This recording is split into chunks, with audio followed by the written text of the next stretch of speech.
саламатсыздар ма? 3-ші сыныптарға сын есім тақырыбына ашық сабақ шықты. Қазақ тілі пәнінен 95-ші сабақ. Алдымен слайд-шоуменен ашып аламыз. Осындай толық экранға ашпасаңыз, анимациялар ештеңе жұмыс жасамайды.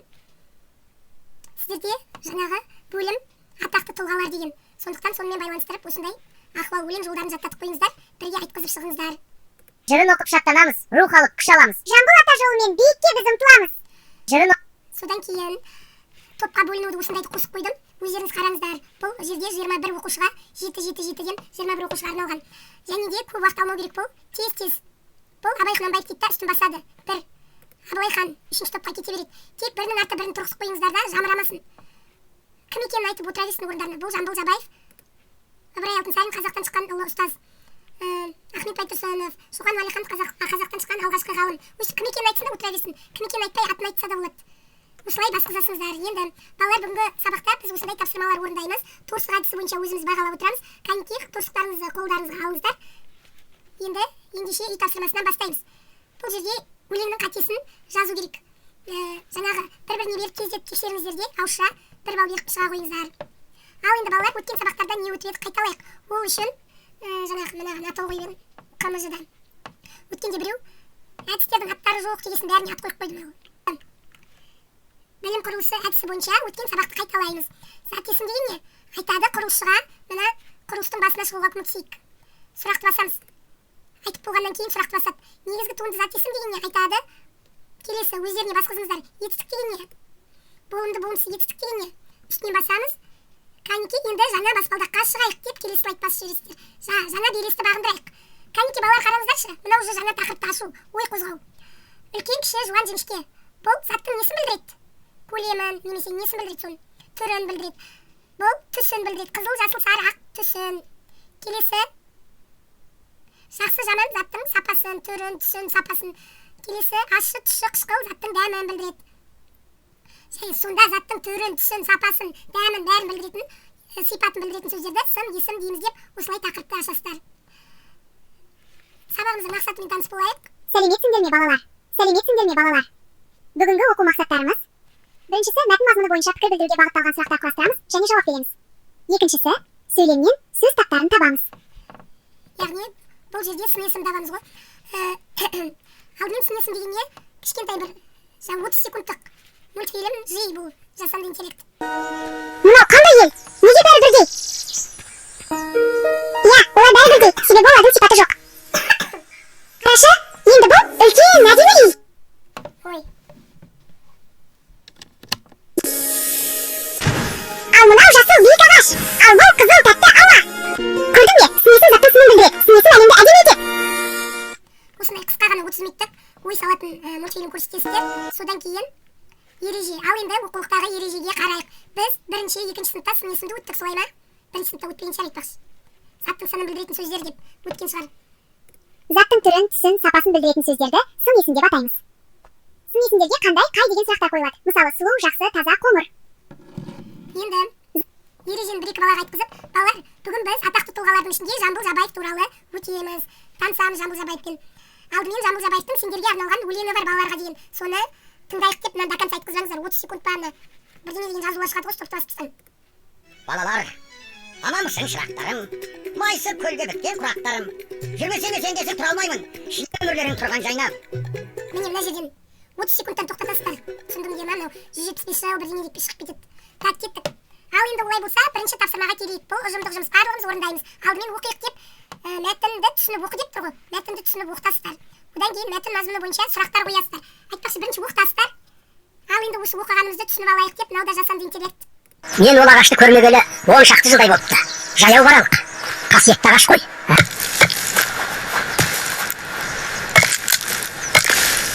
Ей, тоқта. Сен өзі дені сау адамсың. Ағашқа неге балта шабасың? Жамбыл ата екенсіз ғой. Кешіріңіз, мен бір бұтағын кесіп жатыр едім. Ал жігітім, жөніңді айтшы. Бұл Сүйінбай атаның еккен ағаш екенін білемісің? Білем жәке.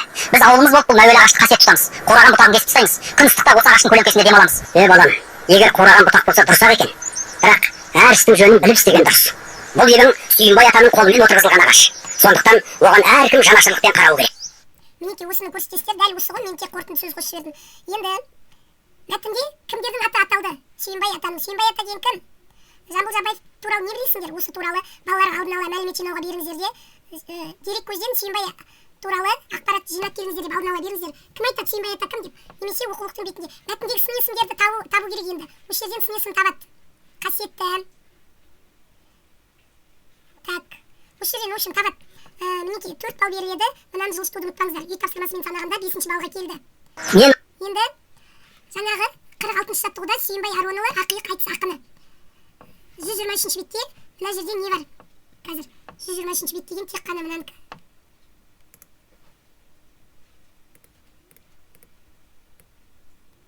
Ақиық деген сөздің мағынасы 123-ші бетте. Бірақ мына жаттығуларың сіздердің 61-ші бетте. Міне мына жаттығу кетті, мынаған келдік қой енді. Қанеки. Сонымен 120 ақиық ақын деген не? Қанеки қалай? Қарайық деп мына жерде сөздің мағынасын түсіндіресіздер. Мынаны көшіріп жазу керек. Соған 2 балл береді. Сын есім тапқызасыздар, ақиық. Сосын жаңағы өнерлі, алтын. Ал енді сергіту сәті. Дирижер деп аталады бұл әдіс. Қолдарына карандаш алып, адай кейін.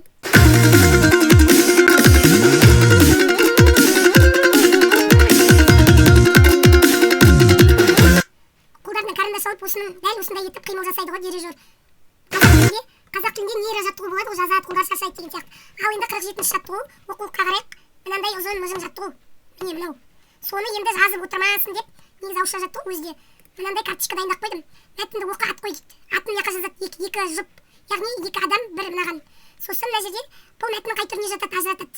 Так, мәтіннен сын есімдер тап. Сын есімдер табады. Астын сызып қойсын осы жерден. Заттың несін білдіріп тұр, сынын білдіріп тұр. 3 балл қояды менен. Сосын ана 5-те тұрды ма, 8-ге барды ма, 9-ға барды ма. Үшін 10 балға лайықтап қойдым ғой. Мынаған да топтық жұмысқа да 1 балл берілу керек. Оны мына жерден қараймыз. Жоқ, сонымен 10 екен. Біздер мынаны дұрыс қоймағанбыз ғой. 1, 4, 5, 6, 7, 10 екен. Топтық жұмысқа балл бермеген екенмін. Біздер топтық жұмыс бағаланбайды деп жатыр, енді білмедім басқа жақты. Біреулер үй тапсырмасы бағаланбайды дейді. Енді өздеріңіздің ыңғайыңызға қарай қойып аларсыздар. Редактировать етіледі мынау. Манағы бар ғой сіздерге берген. Бетіне жазылады. Өздеріңіз өзгертіп аласыздар қажет жеріңізді. Сол үшін маған звондап, мазалай бермеңіздер. Осы видеоны жарты сағат түсіремін, жарты сағат монтаждаймын, жарты сағат жаңағы ютубқа саламын. Осындай сұрақ көп емес үшін. Ашық сабақ сатып алғаннан кейін оны міндет қылмаңыздар маған. Сатып алсаңыз өздеріңіз үшін. Қарапайым мынандай, мынау ашпай жатыр деп видеоларды дәм болсын соға беретін мұғалімдер бар. Мен таңертеңнен кешке дейін жұмыста боламын. Кешке үйімнің шаруасы бар. Сондықтан мына слайд-шоу дегенді басып үйреніп алыңызшы.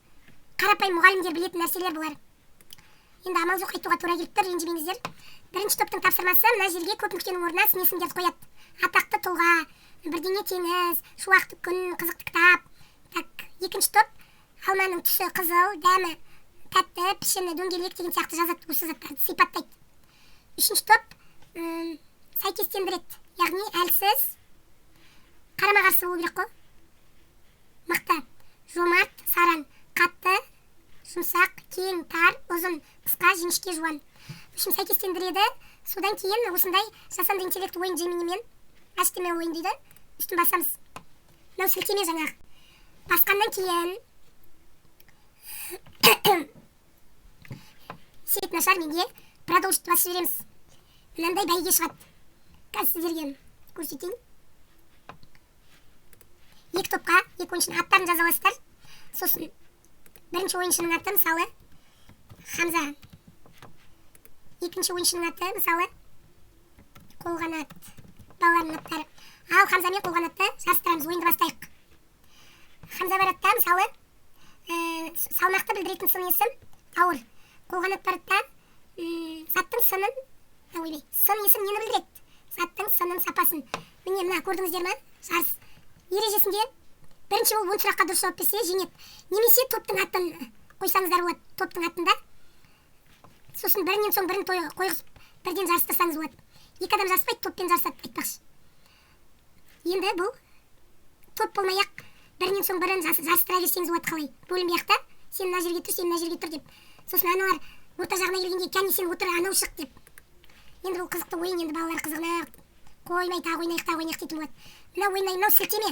Енді мына сілтеме ашпайды дейсіңдер ғой. Мынаны қосымша жіберемін. Ашпайтындар осыдан ашады. міне мына жерге ойыншының аты емес топтың атын да жазуға болады, түсінікті ма? Мінекей, еш қиындығы жоқ. Енді сіздерге қорытындыны көрсетейін. Стикер әдісі. Не үйрендік балалар? Үстінен басымыз не үйрендік? Сын есім деген не? Не білдік? Сын есім сұрақтары қайсылар? Не түйдік? Сын есімге мысал келтір деп өйстіп 3 сұрақты қойып шықсаңыз болады. Стикер әдісі.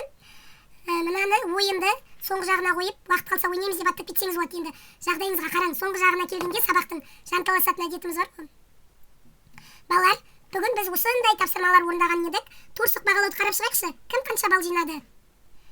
Ал енді кері байланыс береміз. Алдымен барлығы түсінікті баланың түріне қарайықшы. Кімде-кім сабаққа түсінікті болып көңіл күйі осы баладай болып отырса, мынаны бассын. Ал кімде-кім сабаққа сұрақтар болса әлі, сәл түсініңкіремесе, осындай болып отырсын. Мынаны бассын, отырсын деп ғой, мынаны бассын. Өстіп айтасыздар да, кері байланыс алғаннан кейін, Амина, мынаны істетсеңіздер де болады, істемесеңіз болады. Негізі мынаны істетсеңіздер де болады, істетпесеңіздер де болады. Манағы торсық бағалау бар ғой, манағы. Мынау бағалауға жатады. Енді мынау да өзін-өз бағалау, просто интерактивный түрі да. Қосып қойдым, енді керек емес болса алып тастаңыздар. Немесе болып жатқан кезде аттап кетіңіздер. Мына жерге аттарыңыз жазылады міне. Оқушының, балалардың аттарын жазыңыздар. Содан кейін, Амина, сен қанша балл жинадың, мынау қызымның аты ал.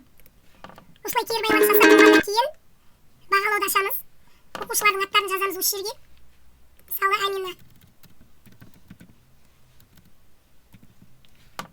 Амина барады да. Мен 9 балл алдым дейді да, 9 басады. Мен 10 балл алдым дейді, мынаны басады. Мынау 7 балл алдым дейді, мынаны басады. Міне, екеуін жазып қойдым. Ал үйге тапсырма осы дейсіңіздер. КМЖ-ның барлығын енді сауатты жазуға тырысып, көп қате болмайды негізінде. Енді сабақтың мақсаты мәтін мазмұны бойынша сұрақ табу деген манағы бар ғой, тапсырмалар. Мына жаттығудың ішінде. Мына мыжымай ұжымдық жұмыстың ішінде бар. Содан кейін сөйлемнен сөз таптарын табу деген, яғни сын есім табу деген бар ғой. Міне сабақтың мақсаты сәйкес емес деп ешкім әңгіме айта алмайды сіздерге. Менен зат сатып алғаннан кейін таратпаңыздар. Таратуды қойыңыз. Ұстаз тірегі дегенде вообще жарияламын. Неше түрлі сататыны бар, пататыны бар, бәрін уже ұстап жатыр жаймен. Аттарын атап түстерінде түстеймін енді. Просто оған уақытым болмай жүр да. Қараңыздар. Көрнекіліктерін көрсетейін. Мынау басқа. Мынау манағы сілтеме бәйге ойынның соңғы жағындағы. Мынау КМЖ-мыздың осылайдыңыз. Осылай бір папкаға салған. Өткенде WhatsApp-қа біреу папкамен жібер дейді. Папкамен жібермейді, ол жеке-жеке жібереді. Мынау бірінші топ тапсырмасы, екінші топ, үшінші топ тапсырмасы, мынау балаларға деген өлең, мынау жи 45-ші жаттығу Жамбыл Жабаевтың, мынау мультфильм жаңағы сын есім қалай әлемі деген бар ғой сол, мынау жасанды интеллект психологиялық ахуал Жамбыл туралы. Мынау жұптық жұмыс.